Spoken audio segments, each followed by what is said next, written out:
This is Vince Russo, and you're watching Die Hard Wrestling. I'm joined here with Vince Russo. Vince, how are you? Nice to see you. Good, nice. I have to ask right off the bat, what wrestlers did you learn a lot from? In what sense? I mean, as a kid growing up, or in working with them? What A good combination between growing up and then once you got into the business.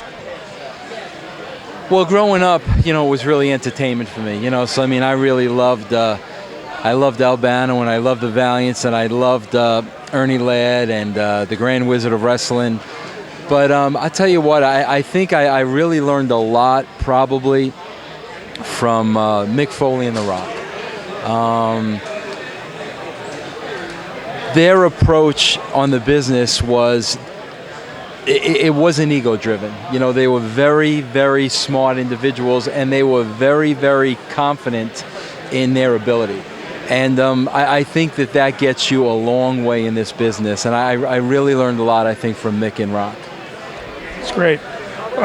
Which wrestlers actually were difficult to deal with? Well, I mean, they all have their days. I mean, they all have their days. You got to understand that the nature of the business is there's a lot of paranoia. So especially when you're the guy writing the stories. And a lot of times when you're writing the stories, the performer sees what he's doing that night. He doesn't really see the big picture. So sometimes, when they don't have the full sense of it, they get a little paranoid. But, in general, they were all good guys to work with. They all have their moments. I have my moments. Okay. What are the politics involved in being as a wrestling booker? Man, I tell you, you hear horror stories all the time about politics, but I'll tell you, I mean, I've been writing now probably since '96, so, I mean, it's been well over 10 years, and there are no politics with me. I mean, I firmly believe in giving everybody the opportunity and handing the ball off and just seeing if the guy or the girl can carry it. So, I mean, there are politics, but I'll be honest with you, I never got involved in it. Give us a first-hand account of booking and production meetings. Well, booking, it kind of starts off like, really opened up and all over the place. I mean, I'm a firm believer of just throwing everything out there, whether it's a good idea or a bad idea. You got to learn right off the bat, you can't get your feelings hurt. Especially working with somebody like Vince McMahon, because my job was to just throw out idea after idea after idea. And once you throw out the ideas and it's kind of like a free-for-all, at that point you start picking and choosing things you really like, and you really start developing the ideas and then really just fine-tuning the ideas until you finally have your show. Okay.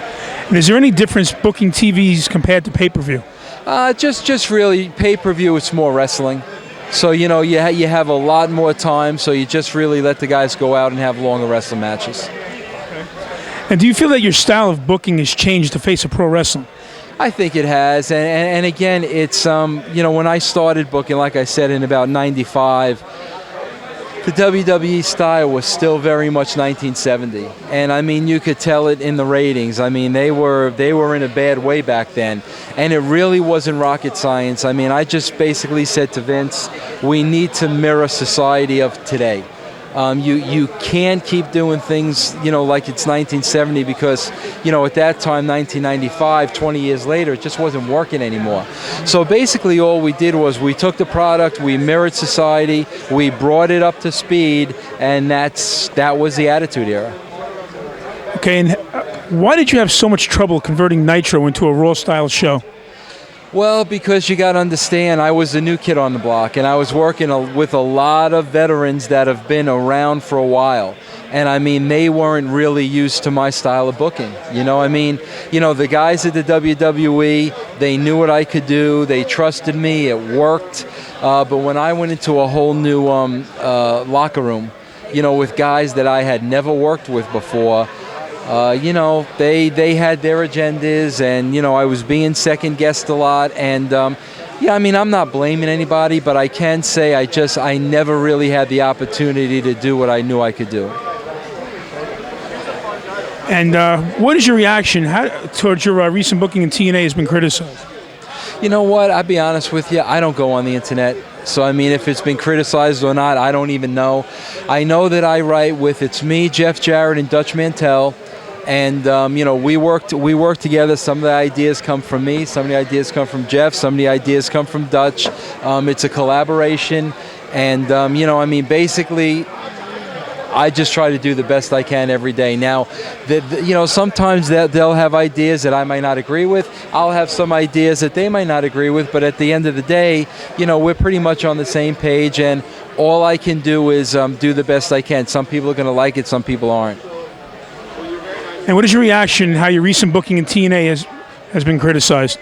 You know, again, I really can't answer that because I don't know how it's been criticized. Okay. How do you think TNA is developing as a mainstream competitor to the WWE?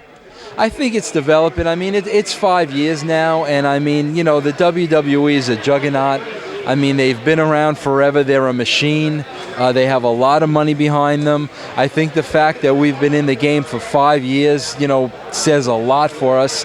And, you know, it's baby steps. I mean, you're not going to grow the business in leaps and bounds. But the longer we stay in the game, you know, the better off we're going to be. And I'm proud, you know, that we've been doing it for 5 years now. Tell me, what are your thoughts of the lack of kayfabe in pro wrestling? I don't have a problem with that. I mean, you know, I think everybody's smart to the wrestling business. You know, whether the hardcore fans want to admit it or not, it is entertainment. It is television. The stories are written. The characters are created.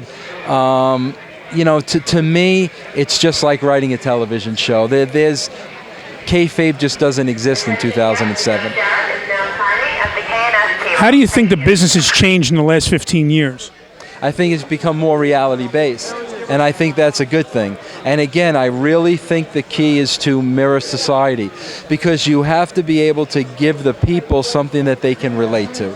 And I'm not talking about the wrestling fans, I'm talking about the non-wrestling fans, because those are the fans you need to really grow the business. So you have to give them something that they can really relate to. Okay. And what do you think is wrong with the business today? I think the business tends to slide back to 1970. I think when the booking becomes challenging, a lot of people in the business tend to go back to what they know and what is their comfort zone and what they've done before. And that's why, you know, I think a lot of times, you know, in the business we take one step forward and two steps backwards, whereas you've got to keep reinventing it, you've got to keep evolving it, you've got to keep growing it. And the minute you start going back, I think that's when you get into trouble. And how do you feel about fans who criticize you for claiming that championships are nothing but a prop in the storyline? It is a prop in the storyline, and they can criticize me all they want. Nobody has ever won a belt. I mean, the belts were given to people. The story was written. And, you know, again, just, you know, not to say this in a disrespectful way, I just think that that's fans that just, in my opinion, just take the business way too seriously. Is there any chance to see you in WWE again? I think that train is long gone. Has pro wrestling lost touch with its audience again? I think so. From what I see, I think it has. And again, like I said, there's a comfort zone. And, you know, there's a lot of people in the business in key positions that have been in the business forever. And, you know, they tend to do what they know. And, you know, some things still work in 2007, but there are a lot of things that don't. And, again, it's evolution like anything else. And why didn't you think the New Blood versus Millionaire Club angle work as planned? Just working with a lot of egos. And, you know, a lot of the Millionaires Club really not wanting to put the New Blood over. And that's the politics you're talking about in professional wrestling. You know, a lot of guys just not wanting to pass the torch. And when I was at WCW, I ran into a lot of that. And, you know, I thought it was sad, man. You know, there were a lot of young guys that were really busting their hump. And I felt, you know, it was their time. But, you know, there were just a lot of veterans that just didn't want to let go. And what are the major differences in your experience with WWE, WCW, and TNA? Well, three totally different experiences. WWE, I mean, Vince McMahon really gave me the opportunity to take the ball and run with it. I mean, once he saw that the Attitude Era was working, he really had the confidence in me to kind of just let me do my thing, and I thank him for that. The minute I started working at WCW, I had a big bullseye on my head. And everybody thought they could do a better job than me, and everybody thought they knew more than I did, and it just got to the point with me where I said, you know what, do it. You know, if you think you can do it better than me, you know, go ahead and do it. The TNA experience has been enjoyable because Jeff Jarrett's my friend, and Jeff Jarrett has been my friend for a long time, and you know, there's love and hate. I mean, a lot of it with Jeff and I are, you know, we're like brothers. But I mean, at the end of the day, this is a guy that I really love, and this is a guy that I really care for, and this isn't a boss. This is a guy that I would do anything for his company. I would do anything to see him individually as a human being succeed. And that's a very, very, very rewarding experience for me because, you know, there's a lot more to professional wrestling than people really, really understand. And the greatest thing with me in TNA is just, you know, that friendship and that brotherhood and that camaraderie that I experienced with Jeff. Okay, and what prompted you to come back to the business after declaring your retirement? I'll be honest with you again, and I don't want to get too much in this, but it really comes back to friendship again. And I was out of the business for 2 years, and I meant it when I said I wanted to retire, but you know, I knew Jeff's wife, Jill, was getting really sick, and I knew Jill, and I loved Jill dearly, and you know, it got to the point where I just looked at it like, you know what, if I can go there and help Jeff and do anything I possibly could for him just to allow him to spend an extra 5 minutes with his wife and just to be with his wife and be with his family, you know, that was the most important thing I could ever do. And I'll be honest with you, that experience of just being there for him and witnessing his unconditional love for his wife, and how he dropped everything for his wife and his family, and to witness that firsthand, that was the greatest gift that I've ever gotten 20 years in this wrestling business. And that's what it's all about.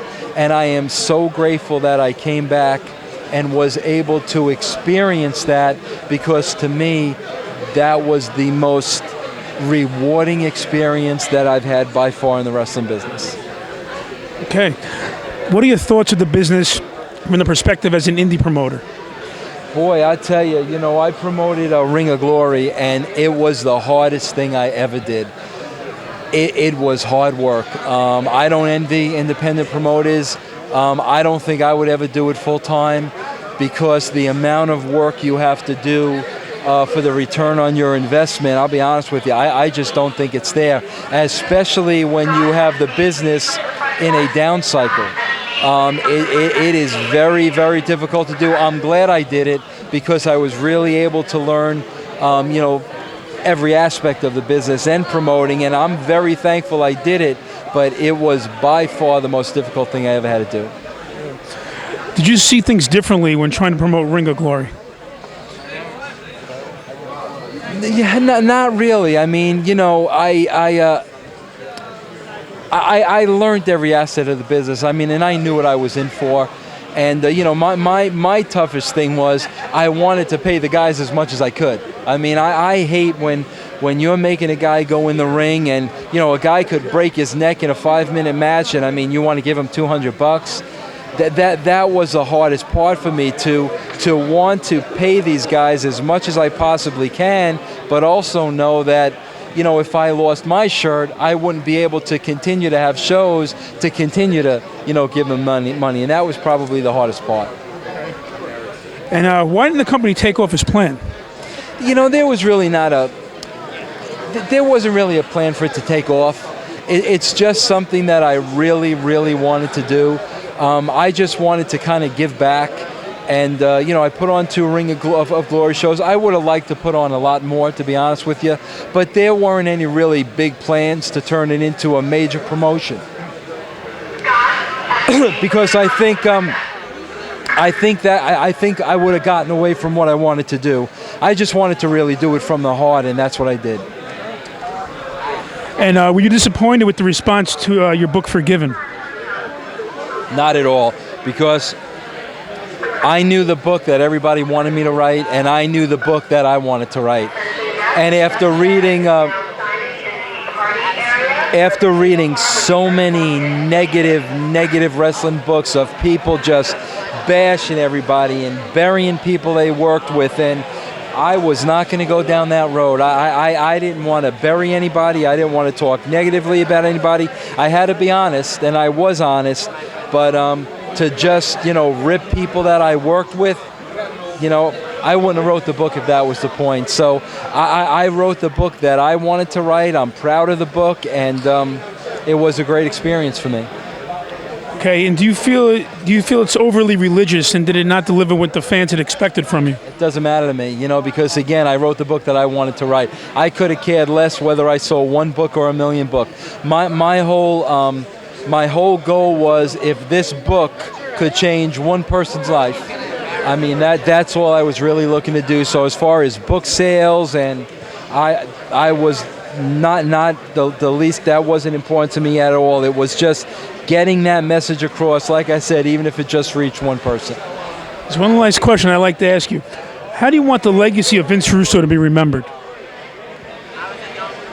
I just want the legacy to remember, and I think a lot of people really don't understand this. I grew up a wrestling fan, and I always loved the wrestling business, and I always respected the wrestling business. And even once I started working in the business, I respected it even more, and I respected the individuals involved. My whole goal was to keep the business going and to keep the fan interest there and to never let the business die. And you know what? I did a lot of things that some people might not agree with, but my whole point and my whole philosophy was to keep the focus on the wrestling business, to keep it alive, to evolve it so that people from decades after decades after decades from now would still have the business to enjoy just like I did. Mr. Russo, I thank you for your time. Thank you, man. Thank you.